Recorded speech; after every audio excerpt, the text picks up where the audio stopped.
Au cœur de la nuit, une maison prend feu au Wisconsin. Les enquêteurs en viennent à croire que le brasier a servi de paravent pour dissimuler un acte de violence bien plus horrible. Mais les flammes ardentes ont éliminé toutes les pistes. Dans le sud de la Floride, une série d'incendies ne semble pas le fruit du hasard. Il y a de nombreuses victimes et la population est terrifiée. Les détectives devront travailler rapidement pour calmer les esprits et capturer le meurtrier avant qu'il ne fasse d'autres victimes. Sur la scène d'un crime, tout peut être un indice. Mais les flammes détruisent tout sur leur passage, forçant ainsi les experts judiciaires à redoubler d'ingéniosité pour permettre à ces incendies criminels de se transformer en jugement par le feu.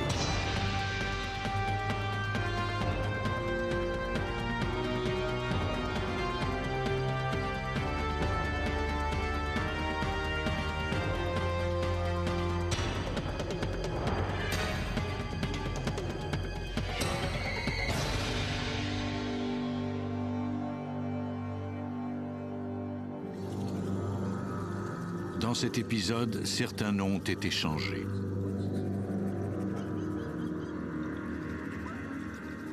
À 2h30 du matin, le 25 novembre 1996, la plupart des habitants de La Crosse, au Wisconsin, dormaient. Mais l'un d'eux se réveilla devant une vision d'horreur. Une fumée dense sortait de la maison voisine. On dépêcha des pompiers sur place. Quand ceux-ci arrivèrent, à peine quelques instants plus tard, la maison était la proie des flammes. Les pompiers craignaient que ces occupants ne soient prisonniers à l'intérieur. Dine Skiles, pompier de La Crosse, savait que ces hommes et lui devaient entrer rapidement pour sauver les occupants. Mais il ne semblait y avoir aucun moyen d'entrer à l'intérieur. Plutôt que de faire comme d'habitude, c'est-à-dire de pousser sur la porte avec l'épaule, j'ai décidé de m'asseoir et de me servir de mes jambes pour la forcer. Skiles donna un coup de pied dans la porte et découvrit que le feu avait complètement détruit le sol de la cuisine.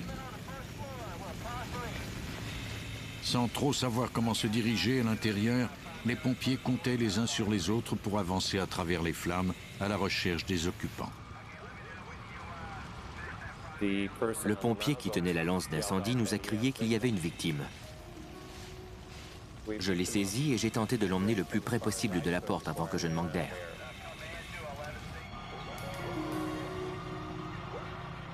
Malgré tous leurs efforts, les pompiers n'avaient pu sortir qu'un cadavre des décombres. C'était celui du propriétaire de la maison, Donald Harmasek, âgé de 64 ans. Dine Skiles trouva la situation suspecte. Il y avait du sang sur sa tête. C'est plutôt inhabituel lors d'un incendie. Les pompiers commençaient à croire qu'il ne s'agissait pas là d'un simple accident. Le corps fut transporté à la morgue pour autopsie. Les détectives Dave Schatzley et Carrie Joholski de La Crosse interrogèrent alors le voisin qui avait appelé la police. Mais même s'il avait vu les flammes, il déclara qu'il n'avait rien vu ou entendu d'anormal avant l'incendie.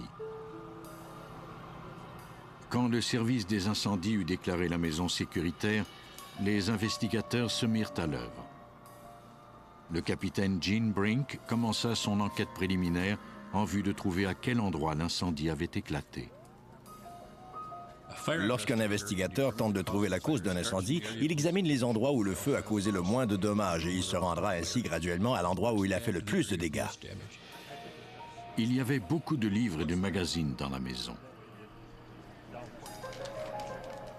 En les ouvrant, les investigateurs y trouvèrent des billets de banque.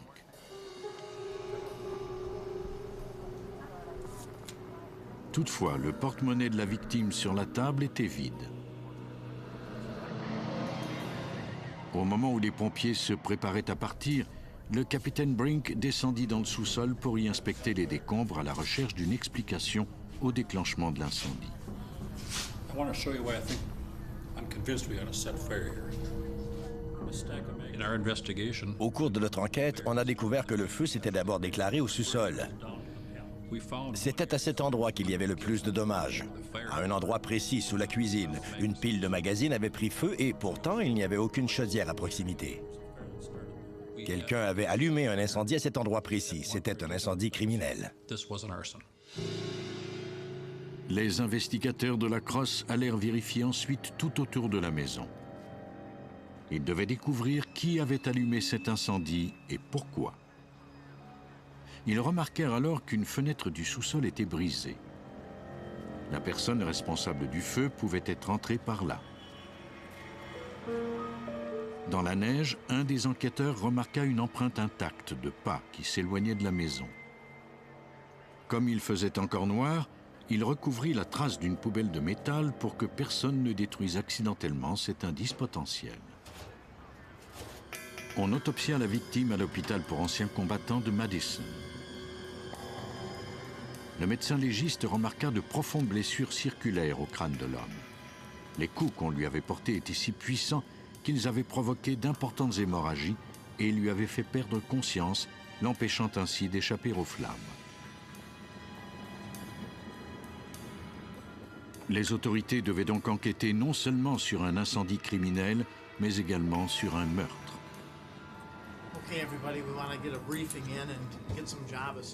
Tôt le matin suivant, au service de police de la Crosse, les enquêteurs partagèrent les informations qu'ils avaient recueillies jusque-là.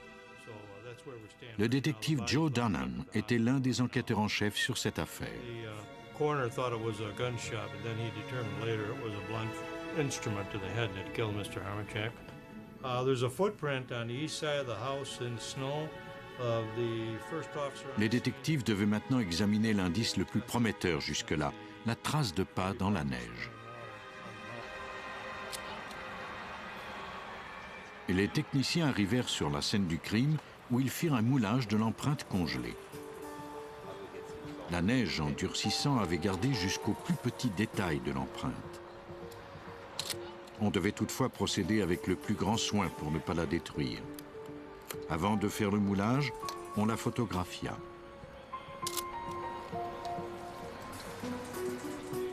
On appliqua ensuite du soufre chaud.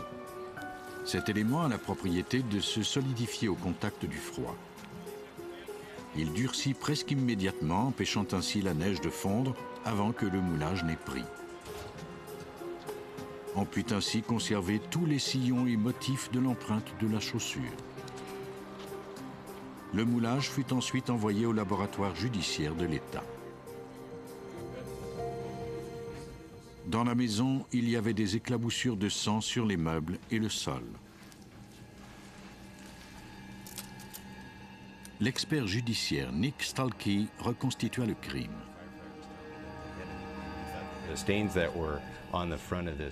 Les taches sur la commode mesuraient environ de 2 à 6 mm. Cela nous indiquait que la victime avait été battue ou poignardée. L'expert tendit ensuite des ficelles à partir des taches pour déterminer la position de la victime au moment de l'attaque. En trouvant le point de convergence de ces taches, j'ai pu établir que M. Harmachek avait été battu devant sa commode. On a d'ailleurs trouvé un marteau près des taches de sang. On envoya la commode, de même que le marteau, au labo pour analyse. Un policier de la Crosse interrogea alors Shirley Atto, la compagne de la victime. So right now you can't think of anybody that would want to do any harm to him? Donald Harmachek et elle se fréquentaient depuis 20 ans. Elle déclara qu'elle avait une excellente relation avec Donald et que celui-ci était apprécié de tous. D'ailleurs, ses amis l'avaient surnommé Pops. Shirley dit également aux policiers que Donald avait été inquiet ces derniers temps parce que sa maison avait été cambriolée à plusieurs reprises. Les détectives Joe Dunham et Brad Berkey de la police de La Crosse examinèrent les rapports de ces vols et les arrestations qui s'étaient ensuivies. Ils trouvèrent les noms de plusieurs voleurs. Il semblait que ceux-ci voyaient en Donald Harmasek une cible facile. On savait que cet homme conservait de l'argent liquide chez lui et qu'il avait été la cible de plusieurs voleurs. Les policiers se rendirent chez un voleur à la petite semaine qu'ils connaissaient pour l'interroger. Il s'appelait Adam Tolbridge. Mais celui-ci chercha à prendre la fuite en entendant les policiers arriver. Tolbridge semblait être un suspect prometteur.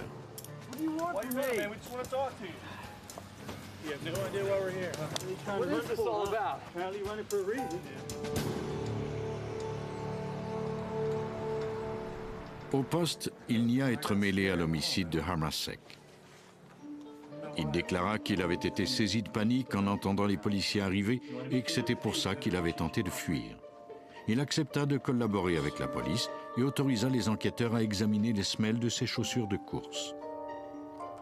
On les envoya au laboratoire judiciaire pour analyse. L'expert Jerry Cotard-Jarvie examina alors le moulage de l'empreinte trouvée sur la scène du crime.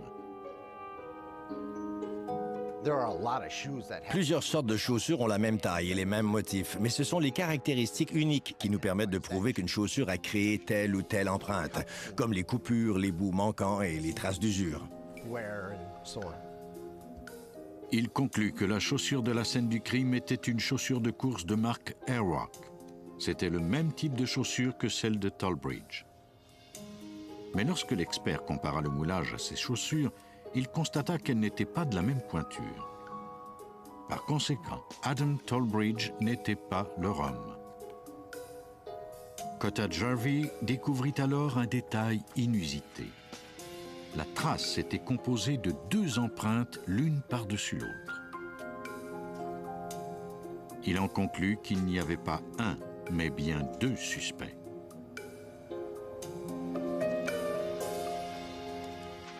Le détective Berkey comprit alors qu'il devait réorienter son enquête en conséquence. Le détective Dunham et moi-même croyons tous deux qu'on était sur la bonne piste. Je veux dire par là que ces informations nous indiquaient la direction à suivre. Les enquêteurs n'avaient toujours aucune idée de l'identité du tueur de Donald Harmasek. Et le défi venait de s'alourdir, car ils devaient maintenant trouver 2 suspects à l'aide de traces de chaussures et ainsi mettre le grappin sur les tueurs.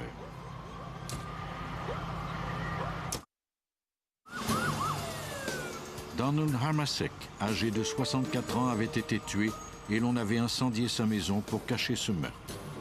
Les enquêteurs venaient de découvrir qu'ils étaient non pas à la recherche d'un suspect, mais bien de 2. Toutefois, la scène du crime ne leur avait guère fourni d'indices. Les détectives Brad Berkey et Joe Dunham étaient déçus. Les flammes éliminent de nombreux indices sur un cadavre. De même, lorsqu'une maison est la proie d'un incendie, on perd de nombreux éléments. C'était un gros défi pour nous. On savait qu'on n'aurait pas la tâche facile, car on ne disposait d'aucun suspect pour ce meurtre brutal. Au labo, les experts poursuivaient leurs analyses. Nick Stalky examina les éclaboussures de sang sur la commode. Les traces de suie et de sang indiquaient qu'un des tiroirs était partiellement ouvert au moment du meurtre. Cette commode fournit d'importantes informations à Nick Stalky. L'homme avait été battu devant cette commode. Les tiroirs avaient ensuite été refermés avant que le feu ne soit allumé. Cela nous indiquait que les coupables avaient non seulement battu la victime, mais également qu'ils avaient ensuite mis la maison sans dessus-dessous avant de mettre le feu et de s'enfuir. Les enquêteurs croyaient maintenant que les auteurs de ce meurtre avaient intentionnellement allumé l'incendie pour dissimuler leur crime. Au laboratoire judiciaire de l'État du Wisconsin, l'expert judiciaire Ken Olson examina des débris provenant de la maison incendiée. Il croyait qu'un liquide inflammable avait été utilisé pour allumer le brasier. Il est très difficile d'allumer un feu avec les effets qui se trouvent dans une maison. Mais à l'aide d'un agent accélérateur, on peut facilement mettre le feu, et très vite. Les agents accélérateurs laissent toutefois des traces derrière eux qui ne s'évaporent que très lentement. L'expert déposa un des débris dans une boîte avec du charbon. Le charbon absorbe toute trace d'agent accélérateur encore présent dans un échantillon. On scelle la boîte et on la soumet à une température de 38 degrés Celsius. Je prends le contenant à peinture qui contient le charbon et je le place dans le four. Après 16 heures à 38 degrés, le charbon est ensuite déposé dans un chromatographe qui analyse les composés chimiques de l'agent accélérateur. Je prends cette fiole et la mets sur l'instrument. Le solvant est injecté automatiquement dans l'instrument. Je cherche alors tout agent accélérateur connu qui pourrait être présent. Chaque produit chimique a une empreinte moléculaire unique. Le chromatographe en révèle la structure. J'ai examiné les débris que j'avais recueillis sur la scène du crime. J'ai trouvé des résidus d'essence dans 3 de ces échantillons. Les enquêteurs firent appel à la population locale après avoir mis en service une ligne téléphonique. Les appels se mirent à affluer. Quelqu'un déclara qu'un homme du nom de Todd Carpenter savait quelque chose à propos de ce meurtre. Les détectives convoquèrent ce dernier à un interrogatoire. Il commença à parler de son implication en déclarant aux enquêteurs que 2 hommes l'avaient contacté. Il a été approché par Nathaniel et Josh Lindell. Il devait être le chauffeur de ces 2 hommes qui se rendaient à la maison pour la cambrioler. Selon Carpenter, les frères Lindell avaient entendu dire que Donald Hamasek gardait une grande quantité d'argent liquide dans sa maison et il voulait le lui voler. Les frères avaient offert un montant à Carpenter pour qu'il les conduise à la maison. Carpenter déclara au détective qu'il était resté dans la voiture pendant que Nathaniel et Josh commettaient le vol. Il a attendu à l'extérieur pendant que Josh et Nathaniel Lindell étaient à l'intérieur et cherchaient l'argent. Ils ont fouillé le sous-sol, puis ils sont montés à l'étage. C'est alors qu'ils sont tombés sur Donald Hamasek. Plus tard, les frères lui avaient demandé de les conduire au sommet de Grandad Bluff, un endroit isolé qui surplombait la ville de La Crosse. Là, ils avaient fait un feu et brûlé leurs vêtements. Et même leurs chaussures. Carpenter avait été surpris en entendant Nathaniel lui dire que l'homme de la maison devait être bien rôti à l'heure qu'il était. Les frères donnèrent l'argent promis à Carpenter. En tout, ils avaient délesté Hamasek de $300. Carpenter déclara qu'il était devenu nerveux en entendant la nouvelle du meurtre au bulletin de nouvelles le lendemain. Les détectives introduisirent les noms des frères Lindell dans leur système informatisé. Josh Lindell n'avait pas d'antécédents judiciaires, mais il en était tout autrement pour Nathaniel, arrêté à maintes reprises pour vol. Les enquêteurs étaient tentés de croire Carpenter, mais aucun indice n'étayait ces déclarations. Dans l'espoir de trouver des preuves, ils le convainquirent de porter un micro caché. Peut-être pourrait-il surprendre Nathaniel en train de s'incriminer. Carpenter rencontra l'aîné des frères Lindell. Il lui dit que la police lui avait posé beaucoup de questions. Il ajouta que cela l'avait rendu très nerveux. Il lui dit qu'il ne savait pas quoi faire ni que dire.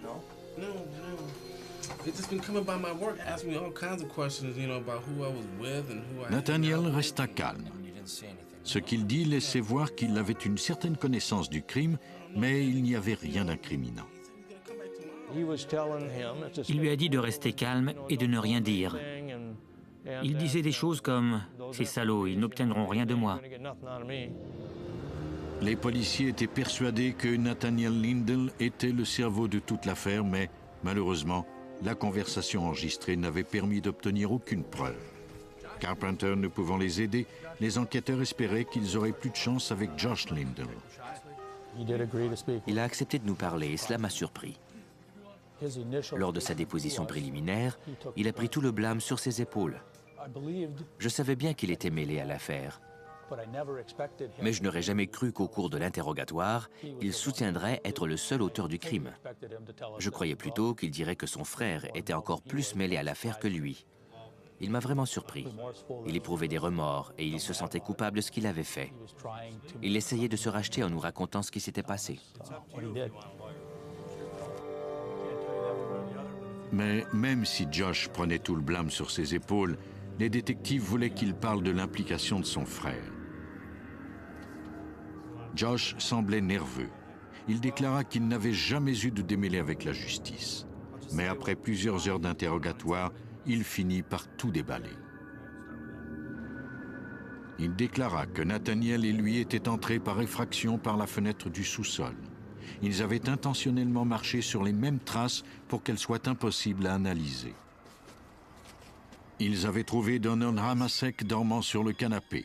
Ils avaient alors été pris de panique.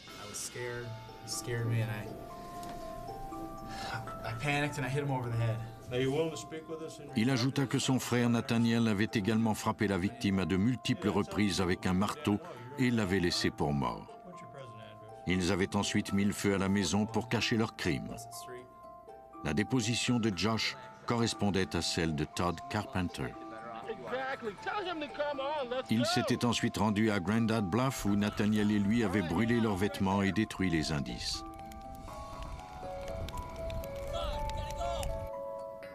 Ce meurtre ne faisait pas partie de leur plan, mais rien ne s'était produit comme ils s'y attendaient.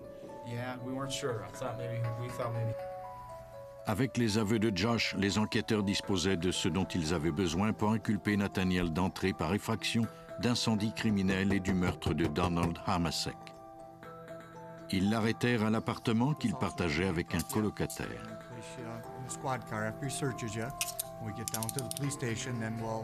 Il fut menotté et conduit au poste de police où on le mit en détention.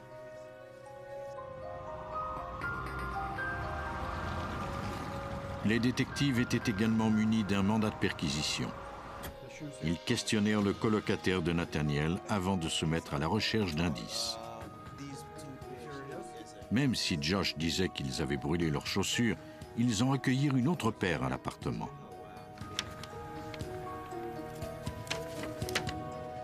Au laboratoire de l'État, on détermina que ces chaussures étaient des Airwalk, du même modèle et à la semelle identique à l'une du moulage. Même si les empreintes n'étaient pas identiques, les traces d'usure, elles, étaient semblables. Malgré les preuves contre lui et le fait que Todd Carpenter et son frère Josh l'avaient tous deux incriminé, Nathaniel Lindell refusa obstinément de parler. Il ne voulait pas parler et c'était son droit. Nathaniel n'avait pas de cœur. Il était prêt à faire n'importe quoi. Mais grâce aux indices, les policiers ont pu prouver que Nathaniel et Josh Lindell sont entrés par effraction chez Donald Hamasek avec l'intention de le cambrioler. Josh a été surpris en voyant le propriétaire couché sur le canapé. Hamasek a alors commencé à bouger et Josh a été pris de panique. Nathaniel lui a ensuite porté plusieurs coups avec le marteau dont il s'était servi pour faire voler la vitre du sous-sol en éclats. Il l'a battu jusqu'à ce que l'homme perde conscience.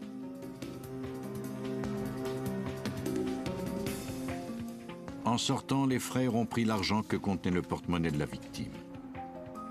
Ils ont ensuite mis le feu à la maison pour cacher le meurtre. Ils sont sortis en prenant bien soin de marcher dans les mêmes traces pour berner les autorités. Mais ils ont échoué. Je crois que Josh a effectivement participé à ce crime, mais il n'était pas le chef de la bande. C'est plutôt son frère aîné, Nathaniel Lindell, qui a joué ce rôle. Le 3 février 1998, Nathaniel Lindell a été jugé coupable de meurtre au premier degré, de vol et d'incendie criminel. Il a été condamné à la réclusion à vie. Il n'aura droit à une libération conditionnelle que dans 50 ans. Son frère, Josh Lindell, a été lui aussi jugé coupable de meurtre au premier degré et condamné à la prison à vie. Il sera toutefois éligible à une libération conditionnelle dans 25 ans. En échange de son témoignage, Todd Carpenter n'a pas fait l'objet de poursuites judiciaires. Les détectives du service des homicides de La Crosse se sont concentrés sur un seul indice et trouvé ainsi 2 suspects qui avaient eu recours à un incendie criminel pour cacher leur meurtre. En Floride, cette fois-ci, les autorités seraient aux prises avec un défi de taille en constatant qu'une série d'incendies n'était peut-être pas le fruit du hasard.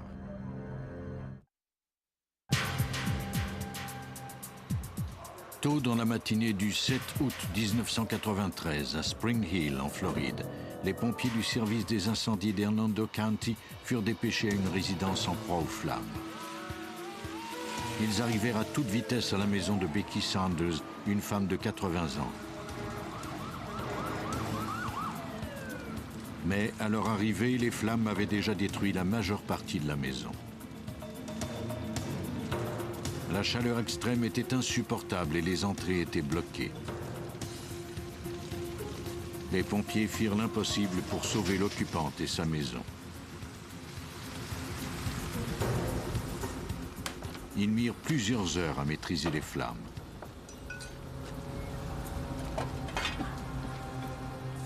L'expert judiciaire Gary Kimball enquêtait sur cette affaire. En raison des importants dommages occasionnés par le feu, on a eu plusieurs problèmes. On n'a pas pu examiner tout ce qu'on aurait voulu parce que trop de choses avaient été détruites. La chaleur avait été si intense qu'elle avait éliminé tout indice potentiel. Les enquêteurs furent incapables de trouver la cause du brasier. Les pompiers n'étaient pas parvenus à sauver Becky Sanders, une veuve qui vivait seule. Elle était morte sur les lieux. On interrogea son voisin. Celui-ci déclara aux enquêteurs que Becky ne fumait pas, mais il lui arrivait toutefois fréquemment de s'endormir devant son téléviseur et les lumières de sa maison allumées. Il mentionna qu'il pouvait y avoir eu un problème électrique. La foudre était tombée sur la maison 1 mois ou 2 plus tôt. Peut-être cela avait-il causé des dommages qui avaient ensuite provoqué le feu.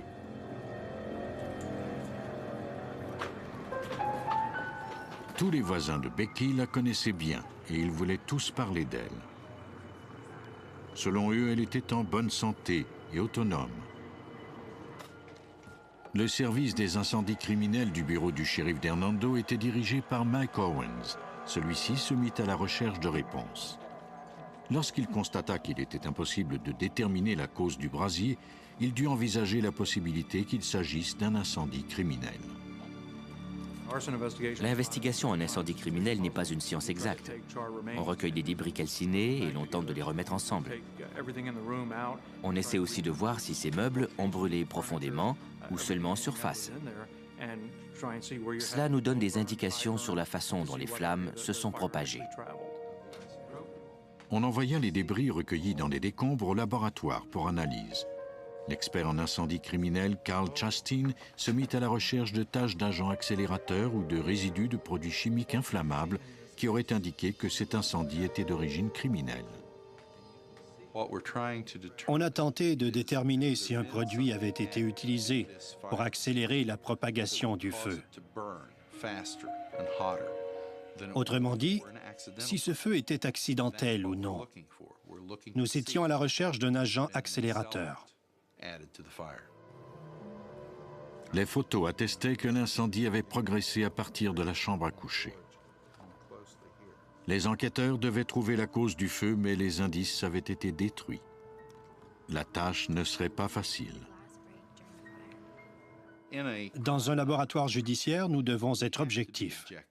Notre travail n'est pas de faire condamner le coupable ou d'exonérer les innocents. On doit plutôt analyser les indices et découvrir la vérité.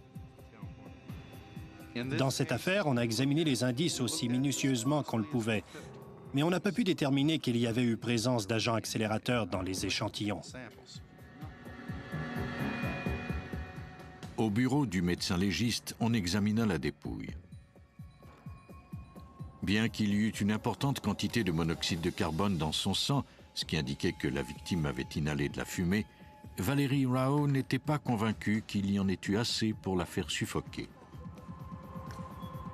Le piètre état du corps l'empêcha d'effectuer d'autres analyses. Comme l'enquête semblait ne mener nulle part, on a conclu que la cause de la mort de cette victime était indéterminée. Sans aucun autre indice, la cause de la mort de Becky Sanders resterait un mystère. Les enquêteurs se retrouvaient avec beaucoup de questions sans réponse. 10 jours plus tard, le répartiteur d'appel d'Hernando County reçut un appel d'urgence. Une autre maison était la proie des flammes et un couple de gens âgés en était prisonniers. Les pompiers entrèrent dans la maison pleine de fumée et virent une femme gisant sur le sol. Ils prirent soin de la mettre en sécurité.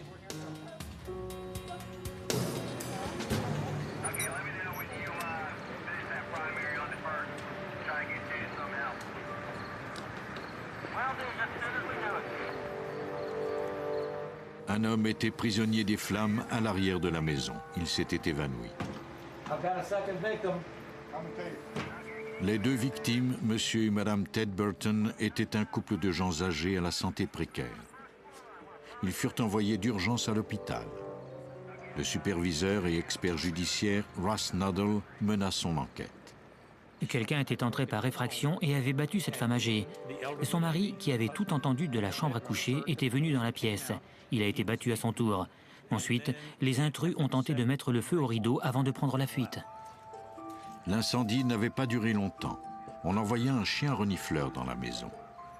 Les enquêteurs recueillirent de leur côté des débris pour les faire analyser. Si un agent accélérateur avait été utilisé, les détectives pourraient peut-être trouver un suspect. On avait versé de l'alcool dans une soucoupe avec une bougie. La bougie avait été allumée, puis placée sous les rideaux. Ceux-ci avaient alors pris feu. Il n'y avait toutefois aucun dommage dans le reste de la maison. On la fouilla minutieusement à la recherche de tout ce qui pourrait paraître suspect. Dans la salle de bain, les enquêteurs remarquèrent qu'une porte d'armoire était ouverte. Ne sachant trop ce que cela pouvait signifier, ils y appliquèrent de la poudre pour y prélever les empreintes digitales. Les policiers étudièrent ensuite des photos de la scène en espérant y voir quelque chose qui leur avait échappé jusque-là. Madame Burton était atteinte de la maladie d'Alzheimer et son mari était tombé dans le coma. Le couple ne pouvait donc pas aider les enquêteurs. Ceux-ci ne trouvèrent rien qui laissait croire que l'incendie de la maison de Madame Sanders et celui des Burton étaient reliés. Plus tard, le même jour, on signala un autre incendie dans une ville voisine.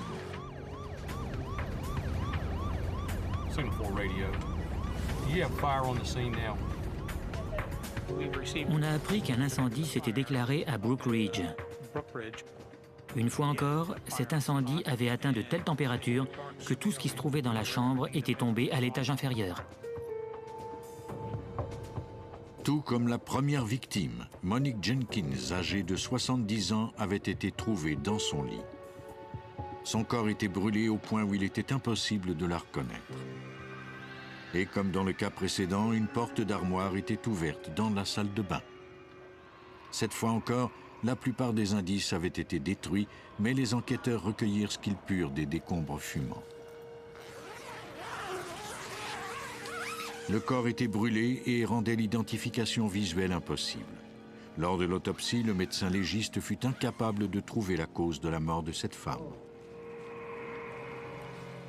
Toutefois, les poignets de la victime avaient été liés ensemble avec du ruban adhésif, ce qui l'avait rendue sans défense. Les experts ne trouvèrent aucune empreinte digitale sur le ruban adhésif. Encore une fois, on ignorait quel pourrait être le mobile de ce crime. Les détectives nous ont rencontrés pour nous dire qu'ils étaient à la recherche de tout élément qui pourrait démontrer que ces cas étaient reliés les uns aux autres.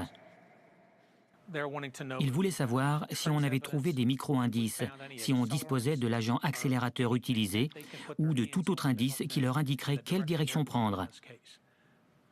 À ce moment-là, on n'a pas pu leur donner quoi que ce soit. C'était vraiment décevant pour toute l'équipe.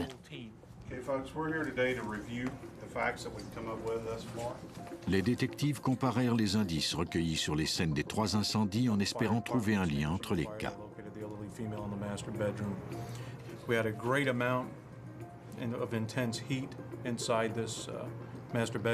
L'intensité du dernier brasier indiquait qu'on avait utilisé un agent accélérateur, sans doute pour cacher un autre crime.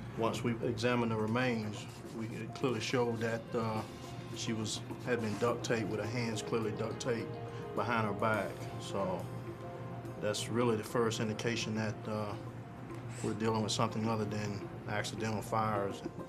C'est cet indice important qui permit de trouver un lien entre les incendies. On savait qu'on était confronté à un problème important. Quelqu'un entrait dans ces maisons et brûlait ces femmes âgées.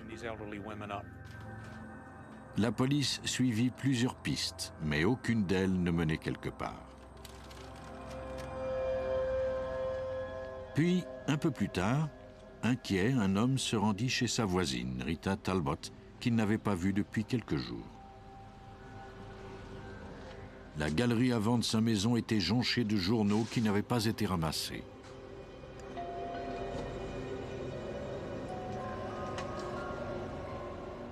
Voyant que la femme ne répondait pas, le voisin qui disposait d'une clé entra dans la maison. Hello? Hello? Il la trouva morte dans sa chambre à coucher. Une fois encore, on appela la police. Les enquêteurs connaissaient presque trop bien ce quartier. De fait, la maison de Rita Talbot se trouvait dans le même pâté de maisons que celle de Becky Saunders, la première victime. Hey, Russ. What do we got going? Looks like another one. I haven't been in the scene yet, but we have, we're doing some processing out on the side of the house. We've got an open window, looks like it could be our point of entry. Mais cette scène de crime était différente car elle n'avait pas été incendiée. Le détective Mike Owens remarqua alors des taches tout autour du lit. What we've got is looks like a pour pattern, Scott. Looks like we've got some alcohol bottles up there on the bed, and what they may have done or might have been done here is alcohol poured in the carpet, and not enough with this carpet to substantiate a burn, but it melted all the carpet down. Look at this pattern. Look how deep it is. How about the bed? Did the bed get anything? Looking at the bed. If you look over here, we don't. Les techniciens appliquèrent de la poudre. Cette fois-ci, ils trouvèrent une empreinte digitale. Après l'avoir relevée, ils l'envoyèrent au labo pour analyse. Ils recueillirent également des échantillons de la moquette en espérant qu'elle fournirait des indices. On prit des mégots de cigarettes et des bouteilles d'alcool vides.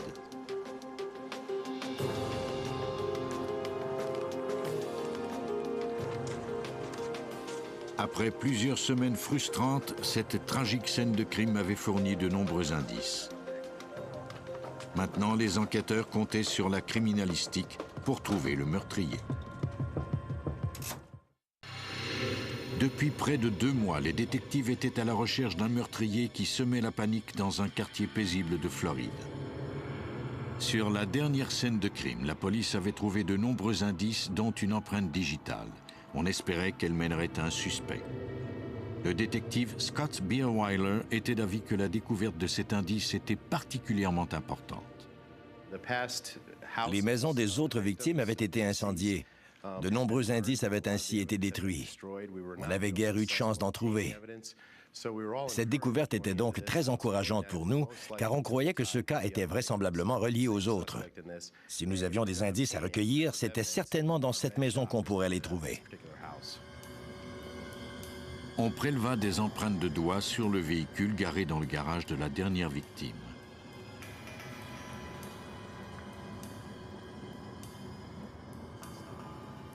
Lors de l'autopsie de son corps, on nota des marques laissées par le ruban adhésif qui avait servi à lui attacher les mains dans le dos. Elle avait été étranglée. Toutes ses côtes, sauf 2, étaient fracturées et elle avait eu le cou cassé. On découvrit également qu'elle avait été violée. Dans sa gorge, le médecin légiste trouva un cheveu. Alors que les détectives recueillaient tous ces indices, la nouvelle du meurtre se propagea. Le détective Tom Hawley reçut alors un tuyau d'une source anonyme. While I was finishing up my paperwork, I was working late last night, and I got this anonymous phone call from a female who tried to disguise her voice and kind of only whispered. But she said she knew who the killer was from Spring Hill, and she gave me the name of Edwin Caprat. So we should have some good quality prints to compare with those of that, what is his name, Caprat, you said? Caprat. It's going to hinge on forensics at this point. L'expert judiciaire Gary Kimball compara les empreintes digitales recueillies sur la scène du crime à celles contenues dans le dossier de Caprat. Les détectives apprirent alors que Caprat avait un lourd passé judiciaire. Well, he does have a criminal history. He's a convicted felon out of Hillsborough County. And 91, we have a homicide, willful kill, first degree, robbery, and forgery from Tampa PD. De plus, celui-ci avait effectué maints travaux chez plusieurs des victimes. L'un des détectives se rappela alors avoir interrogé un homme sur la deuxième scène de crime. Kimball avait l'intuition qu'il était sur la bonne piste. Le superviseur et expert judiciaire Russ Noddle examina les empreintes à la recherche de caractéristiques uniques comme des arcs et des spirales. Il fut impatient de partager les résultats de son analyse.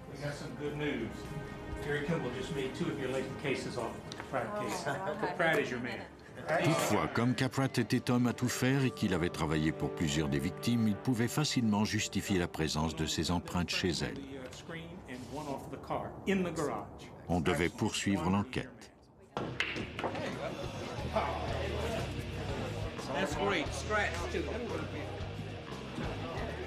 Au cours des 2 semaines suivantes, on mit Caprat sous surveillance 24 heures par jour. Le but des policiers était de recueillir d'autres preuves matérielles contre lui.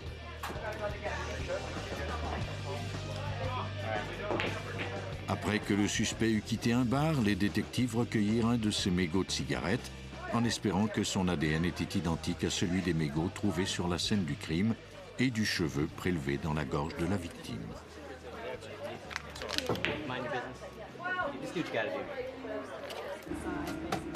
Le code génétique était identique. C'était le lien que les enquêteurs avaient tant espéré. Ceux-ci obtinrent un mandat d'arrêt contre le suspect et se rendirent à sa dernière adresse connue.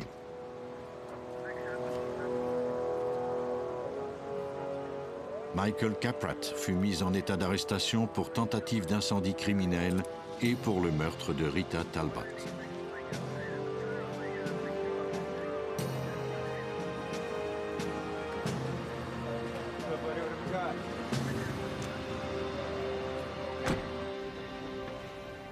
Dans une pièce remplie de photos des diverses scènes de crime et des dossiers relatifs à ces affaires, les détectives interrogèrent Caprat.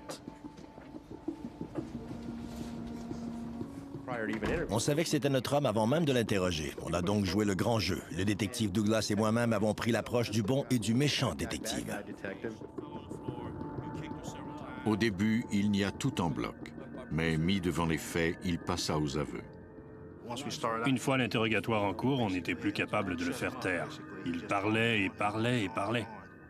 Au cours de l'interrogatoire de 3 heures, il avoua avoir commis les meurtres des 3 femmes, de même qu'être l'auteur de 4 incendies criminels. Il fut inculpé de 3 chefs d'homicide, de 2 chefs de tentative de meurtre et de 3 chefs d'accusation pour viol. Les indices obtenus par la criminalistique avaient déjà conclu l'affaire pour nous, mais il n'y a rien de tel que des aveux. Michael Caprat s'attaquait à des victimes âgées parce que, comme il le disait, c'étaient les plus vulnérables. Il entrait par effraction chez elles et se glissait furtivement dans leur chambre. Il attachait ensuite ses victimes avec du ruban adhésif, puis les violait et les battait. Ensuite, il versait de l'alcool à friction trouvé dans la salle de bain sur ses victimes et tout autour de leur lit. Et il grattait une allumette. Pour ces crimes, Michael Caprat a été condamné à mort. Le 19 avril 1995, il a toutefois été tué par un autre prisonnier condamné à mort. Le feu peut être une arme très puissante. Les meurtriers qui choisissent d'y avoir recours savent qu'il détruit presque tout sur son passage. Mais même s'ils croient que les flammes dissimuleront leurs crimes, ils découvrent la plupart du temps que certains indices sont toujours là, bien longtemps après que le feu se soit éteint. Malgré leurs tentatives, les meurtriers n'échappent pas plus que les autres à la justice.